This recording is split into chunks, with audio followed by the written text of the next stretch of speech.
You must find a way to get in the way. You must find a way to get in trouble, good trouble, necessary trouble. Use what you have. Use your learning. Use your tools to help make our country and make our world a better place where no one will be left out or left behind. You can do it and you must do it. It is your time. This is our time to cause some good trouble, necessary trouble, to inspire and prepare a new generation of leaders who will advance the cause of social justice. It is in that spirit that Central Connecticut State University is establishing the John Lewis Institute for Social Justice. Welcome and thank you for joining us today. In a few minutes, you will be hearing from members of the Central family who have been instrumental in establishing the Institute, including a devoted alumnus whose passion and vision will help support and guide the Institute, Mr. Scott Pioli. We also have a number of special guests joining us. Our thanks to Senators Richard Blumenthal and Chris Murphy, U.S. Representatives John Larson and Johanna Hayes, Governor Ned Lamont, New Britain Mayor Erin Stewart, and Connecticut State Colleges and Universities Interim President Jane Gates. An important component of CCSU's mission is to prepare students to be thoughtful, responsible, and successful citizens.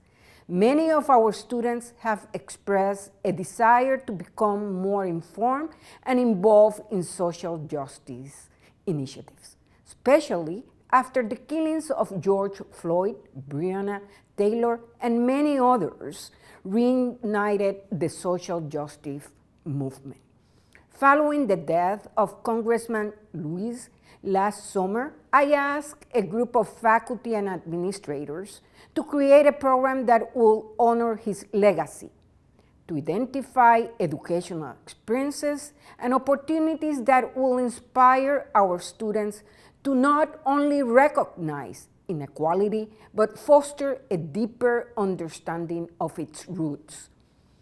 Through its mission, the John Lewis Institute for Social Justice hopes to develop students who become advocates and leaders to pursue careers in public service or become inspired to stand up and get involved.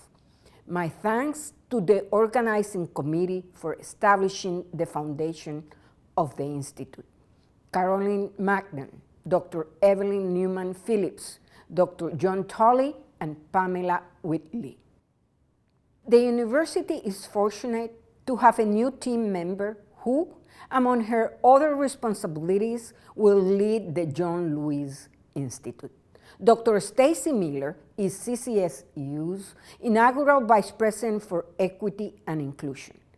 Leading cultural change in higher education for 2 decades, Dr. Miller believes that every time one person engages another to share a different perspective, that tiny drop could be the tipping point that overflows into a wave of understanding. It is my hope that Dr. Miller and the John Lewis Institute will trigger a tidal wave of understanding and inspiration among our students, our state, and our country. Dr. Miller, you have a big job, an exciting challenge ahead of you. Thank you, President Turo. I am both humbled and honored to join the CCSU family, and I am eager and excited about my new role leading the John Lewis Institute for Social Justice. For those who don't know me, I'm a deeply spiritual person whose passion for social justice, equity, and inclusion took hold at a very young age. My faith has led me to be open to the gifts, perspectives, and knowledge of others, and the fundamental belief that people do grow and change. I am inspired by the university's strategic plan, which is committed to fostering an inclusive and safe campus culture, one that values and supports individuals, encourages free speech and the respectful exchange of ideas. It calls for strengthening stewardship through scholarship, service learning, and community development for the public good. And the John Lewis Institute for Social Justice answers this call. Through the Institute, we will strive to be a national trailblazer in social justice, advocate for change, and positively contribute to our university, region, state, and nation. As the state's oldest public university, CCSU is also the institution that in 1853 set Ebenezer Don Carlos Bassett on the path to becoming a highly respected educator, a prominent abolitionist, and this nation's first African American ambassador. Building on our university's long history and the legacy of John Lewis and his pivotal leadership, our students will be prepared to tackle systemic inequity in our communities, our country, and the world. The John Lewis Institute will provide practical experience, leadership training, and scholarly seminars, all essential tools for integrating social justice work into the lives of our students in the pursuit of developing them as global citizens. In several weeks, we will begin accepting applications for the first cohort of John Lewis Scholars, and my colleague, Dr. Tully, will tell us more about the program in a few minutes. I would like to thank President Turo for her insight and leadership in calling for the establishment of the John Lewis Institute for Social Justice, and I am grateful for the support of alumnus Scott Pioli, founding donor and chair of the advisory board. And to our students, I hope that you take this opportunity to apply and broaden your knowledge and influence, not only at CCSU and Connecticut, but the world. I look forward to seeing your applications. Hi, I'm Richard Blumenthal, your United States Senator. So proud and excited to join you for the launch of the John Lewis Institute for Social Justice. I want to thank Sulma Toro and all of your team at Central Connecticut State University for including me in this celebration, but also for your enormously important, indeed historic work in launching this pivotal institution. I was privileged to know John Lewis. His voice still remains in my mind and my heart as an inspiration. And I look forward to learning more about his teaching, his writing, his inspiring work on the battlefield for racial justice as a continuing source of wisdom and inspiration as we move forward in this country with a continuing racial justice movement. John Lewis was about making good trouble, necessary trouble, but doing it not with despair, but hope and vision for the future. He understood, as Martin Luther King Jr. said, that the moral arc of the universe is long, but it bends toward justice, and we can all make it bend quicker and better if we join together for this cause of racial justice. My congratulations and deepest thanks to everyone supporting it. And thank you so much for giving us your leadership by example. Thank you, and thank you for including me. Thank you to my friends at Central Connecticut State University for launching an institute in the name and memory of my friend John Lewis. Boy, I'm so lucky that I got the chance to know John, that I got the chance to learn from him. I'll never forget going on a civil rights pilgrimage with John Lewis down south, being with him at the home of Medgar Evers. The first time that John Lewis had been to that house since his friend Medgar Evers died, watching him well up with tears as he looked down at the driveway of that home, still stained to this day with Medgar Evers' blood. I remember then sitting out on the steps of the US Capitol in 2019, protesting the plan to repeal the Affordable Care Act. John Lewis was a hero for civil rights, but he understood civil rights was also about people's economic rights and their health care rights. Sitting out on the Capitol steps with Cory Booker and John Lewis and a handful of others, engaging in sort of a modern sit-in, joined eventually by hundreds of people who came to the Capitol steps from all over the neighborhood and all over the city and region to join us. I'll never ever forget, those moments with John. It inspires me to be a drum major, a much less important drum major than John Lewis was for change. But your institute and your effort to keep his legacy carrying on makes me proud to represent Connecticut, New Britain, and the Central Connecticut State University community in the United States Senate. Hi, I'm John Larson, United States Congressman representing Connecticut's 1st Congressional District and a proud Central Connecticut University graduate. During my time at Central, I studied history and was inspired by the civil rights and anti-war movements happening in our country during that time. Little did I know that a young man in the nightly news clips nearly beaten to death on the Edmund Pettus Bridge would end up becoming my colleague in the United States House of Representatives. I had the honor of serving with John Lewis for 20 years.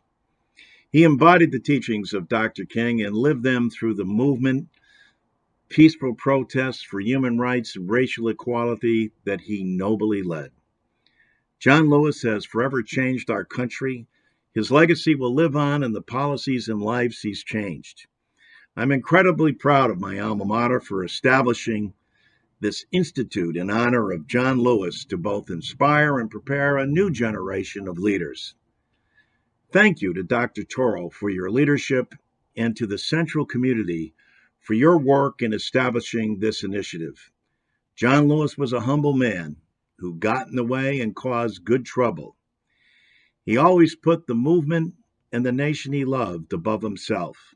Be bold, be courageous, speak out, never hate. Be hopeful, be optimistic, be happy. The way of love, the way of peace is a better way, he would say. John epitomized the better way. Central stands prouder and taller for this recognition. Lift every voice and sing till earth and heaven ring with the harmonies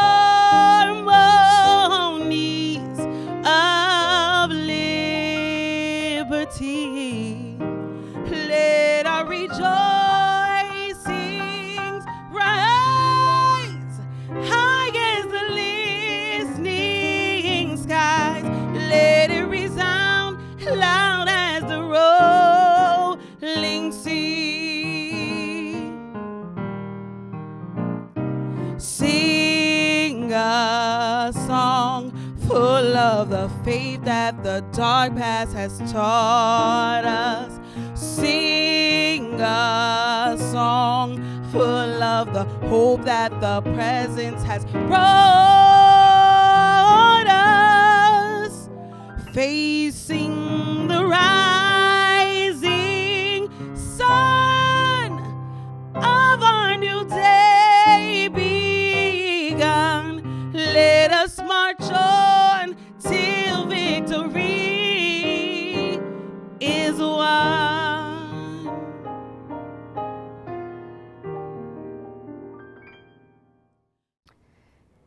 Thank you, Monique. She is both a talented and devoted alumni. Central's long, successful history is due, in large part, to our family of supportive alumni. This includes our next guest, Scott Pioli, an NFL executive with an incredible record of leadership, both on the field and in communities across the country. Even before experiencing great success in his career, Scott became inspired, determined to lead by example in advancing diversity and equality issues through philanthropy and a variety of social justice initiatives. When we approached him about supporting the development of the CCSU, John Lewis Institute for Social Justice, he didn't hesitate. I am so very appreciative that he agreed to help lead the way as the founding donor and chair of the advisory board. Thank you, Scott. Thank you, Dr. Toro, and thank you to the Central Connecticut State University family for allowing me to be a part of this day. It's truly humbling. CCSU has long had a history for being a leader that tries hard to do what is right. And I'm genuinely proud of our university for having the moral compass and the courage to stand up and once more do the right thing. The creation of the John Lewis Institute for Social Justice reinforces the decades-long commitment by CCSU to do better. In fact, in the 1960s, the Educational Opportunity Program was created nationally in response to economic and social barriers preventing minorities and underrepresented students from attaining college education. Central Connecticut State University led the way in the state of Connecticut and created the first program in the university system in 1968. Shortly thereafter, a mentor and a good friend of mine, C.J. Jones, became the program's first director and held that position for over 25 years. Another part of Central's history in the fight for equity I remember vividly was at my own graduation in May of 1988. Our commencement speaker that day was the great Dr. Benjamin Hooks, who was the sitting president of the NAACP. In his speech, Dr. Hooks spoke to us about voting, dreaming, trying, and believing. His words and presence put before us a challenge to do better and be better at Central Connecticut. Today, Central Connecticut State University is graduating almost 40% more minority students than when I graduated in 1988. I'm thankful that Central's continuing to try to find ways to be better, and the John Lewis Institute for Social Justice is just another one of those ways. When my friend and fellow CCSU alum Sue Collins approached me about the idea the university was considering, I jumped at it. The idea that Central Connecticut was creating an institute to further their work and mission, but to do it by honoring the great John Lewis, was far too much for me to pass up. I was blessed to be able to be around Congressman Lewis several times. Each time I was with him, I was overcome by his humility, his strength, and his wisdom. Every time I listened to him speak, I found myself trying to speak like him, try to speak at that unmistakable cadence and speech pattern. He was both strong and incredibly kind. John Lewis lived a very hopeful life, a life filled with hard work, principles, values, setbacks, but above all, filled with love and true grace. He faced the ugliness of racism his entire life with a God-filled spirit with love. Most people recall the life and legacy of John Lewis. Think of Bloody Sunday, March 7th, 1965, the day when voting rights protesters, including John Lewis, were attacked by police as they attempted to cross the Edmund Pettus Bridge in Selma, Alabama. However, when I think of Congressman Lewis, I think of a day in 1960 in Nashville when John Lewis was barely 20 years old. He was beaten and arrested as part of a peaceful sit-in demonstration. It was the first time that he was arrested. I remember him telling myself and others once at a gathering that was also talked about in John Meacham's book, His Truth is Marching On. John Lewis said, "That paddy wagon, crowded, cramped, dirty with wire cage windows and doors, seemed like a chariot to me, a freedom vehicle carrying me across a threshold. Now I knew. Now I had crossed over. I had stepped through the door into total, unquestioning commitment. This wasn't just about that moment or that day. This was about forever. It was about deliverance. I had, as they said in Christian circles when a person accepts Jesus Christ into his heart, come home. But this was not Jesus I had come home to. It was the purity and the utter certainty of the nonviolent path." We've named a lot of buildings and programs at Central Connecticut State University, but none are named after a person as noble as John Lewis. Again, it's been an honor and a privilege to be a part of today's announcement, but please let us not forget Congressman Lewis's words. This is not just about a moment or a day. Let us make this about forever. Thank you very much. Hey, President Toro, and to Central Connecticut State University, sort of my alma mater. I am so proud that you're starting up the John Lewis Institute for Social Justice. He was a fighter for social justice, And I'm glad he's going to inspire generations of CCSU students to get involved in their community, help those most in need, fighting for economic and social and racial justice near and far. I'm proud that CCSU has taken the lead on that, and look forward to seeing you in person and compliment you on the good work you're doing. Greetings, President Toro, Mr. Scott Pioli, a fellow CCSU alum, and all the students and faculty in attendance today. I am Mayor Aaron Stewart, Mayor of the great city of New Britain, and I am grateful to speak before you today as the university opens the John Lewis Institute for Social Justice. This institute will cultivate the next generation of leaders in the fight for social justice in our state and our country. Racial injustice has been on broad display for the world to see during the past year. The events of 2020, such as the murder of George Floyd, the mistreatment of Black lives, and the global pandemic truly opened the eyes to many of us about the racial inequities that exist within our society. There is much work that needs to be done, and much work that needs to be carried out by the next generation, who, like John Lewis, can have a profound impact even in their youth. John Lewis was just 23 years old when he gave a speech at the March on Washington in 1963, the same event where Martin Luther King gave his famous I Have a Dream speech, which rang throughout the ears of the nation and still do to this day. John Lewis was still just a young man when he led over 600 marchers along the Edmund Pettus Bridge in Selma, Alabama in 1965 on a day that became known as Bloody Sunday. This event, led by Lewis and others, ultimately led to the passing of the Voting Rights Act of 1965. John Lewis saw injustice at a young age and began to do something about it. He was a strong proponent of people getting into good trouble. He famously said, when you see something that is not right, not fair, not just, you have to speak up. You have to say something. You have to do something. Thank you to CCSU for choosing to do something about the injustices in our world by training up the next generation of leaders for social justice in the molds of John Lewis. I wish our students, faculty, and staff nothing but the best as they embark on the journey of making our society a more equitable and just place. Thank you, President Toro, for inviting me to be a part of this historic event. And congratulations to Central Connecticut State University on the launch of the John Lewis Institute for Social Justice. At their best, our public colleges and universities advance the mission of social justice every day.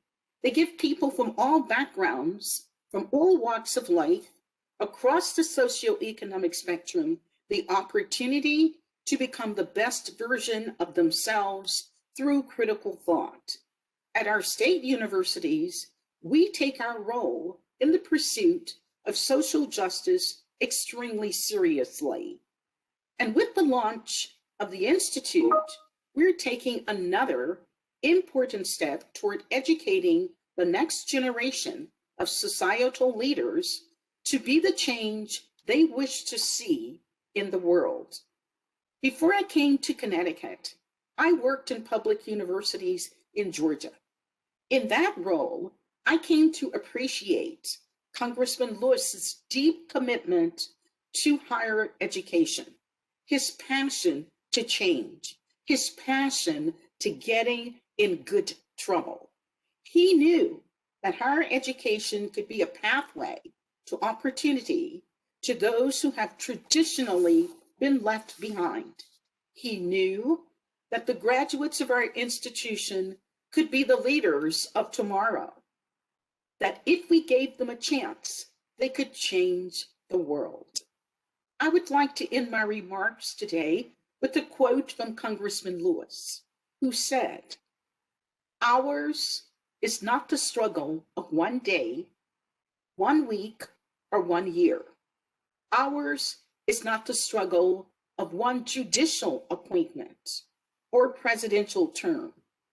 Ours is the struggle of a lifetime, or maybe even many lifetimes. And each one of us in every generation must do our part. Let his lifetime of words, actions, and good trouble inspire us to do our part." Thank you. John Lewis taught us how to properly mobilize and to channel our activism in the right places. So that's justice, that's injustice with LGBTQ rights, that's injustice with women's rights, that's Black rights, that's injustice to any minority anywhere, and what we can do as individuals to help those groups of people in the most effective way. I first learned about John Lewis actually through March, his graphic novel series, and that's also kind of how I learned about activism in general. Because his series was about his life experiences and kind of telling the history of why he did it. To be great, you have to learn from the great. And that was why I had interest in learning about the great John Lewis. He sacrificed his life multiple times just to get basic human rights, and if that doesn't motivate somebody, I don't know what does. I want to pick up exactly where he left off and finish the life's work and make America what he dreamed that it could be. John Lewis's life represents love for humanity, integrity, justice, and hope.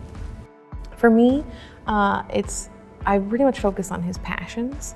When he was in the Freedom Riders and he was in SNCC and those kinds of things where he put himself physically in the action to try and make the changes that he wanted to see. And that was something that I'm very passionate about as I've been volunteering a lot in my life. And it's something that I very much admired about him and I wanted to kind of model myself after. His ability to keep a positive attitude and to keep fighting literally until the day that he died is something that we could really all take away. It's super important that CCSU opens this institute to provide a place for students, activists, to take that energy that's been built up and kind of put it somewhere that's guided and giving them an opportunity to network and exchange ideas with one another. I feel like CCSU is really focused on giving students tools to directly influence social change in their communities, and I think that's very important, and I think that it's one of the reasons that I came here. I think my generation in particular, we're fired up right now, but the problem is we're fired up and we don't know where to put that passion and we don't know how to act on that passion. So we see all this injustice, we see what happened with Black Lives Matter this past summer and we want to march, we want to make a change, but we don't know how. So something like a John Lewis Institute is teaching us how and teaching us the why. That's right, Mia. The John Lewis Institute is designed to help students hone the how and the why of social justice practice. It's more than simply a training, outreach, or student development program. It is a multifaceted, immersive program that will respond to the changing needs of students and of the community. Social justice scholars will be chosen from among students across the university. The two-year cohort will work together on projects, attend seminars and workshops, and work with social justice practitioners from all walks of life. The students will live out the experience of working to achieve social justice. Working with the advice and guidance of the advisory board, we'll be identifying scholars, activists, community leaders, and elected officials to work with the scholars and listen to their dreams and their goals. Practical experience with social justice organizations will allow the students to make a real difference in the world while they also build their skills and experience for the future. I know from my time teaching the history of social justice movements how Central students can connect the struggles of the past, like the struggles of folks like John Lewis, to today's issues. Imagine a 10-year reunion of the John Lewis Institute scholars. Some might be leading social justice-oriented nonprofits. Others might be on their city council. Some might be folks who go to a zoning committee meetings to fight for equal housing opportunities for their neighbors. Many may be teachers who help their own students become social justice leaders because they teach culturally relevant and empowering lessons on equality and understanding hard history. But all of them will have taken this experience with them as they continue their own growth in making the world match our ideals. That is something that we at CCSU are proud to foster. Clearly, we have high expectations for the John Lewis Institute for Social Justice, its student scholars and advisory board. There is much work to be done to help our students and communities build a better and more just world. I want to thank you for joining us today. I hope you will stay connected with the Central family and the work of the Lewis Institute. Many thanks to the many who helped produce or participate in today's program. In closing, we leave you with a final thought from the Honorable John Lewis. It is from an essay he wrote before his final days. He asked that it be released to the media on the day of his death. Take care, everyone.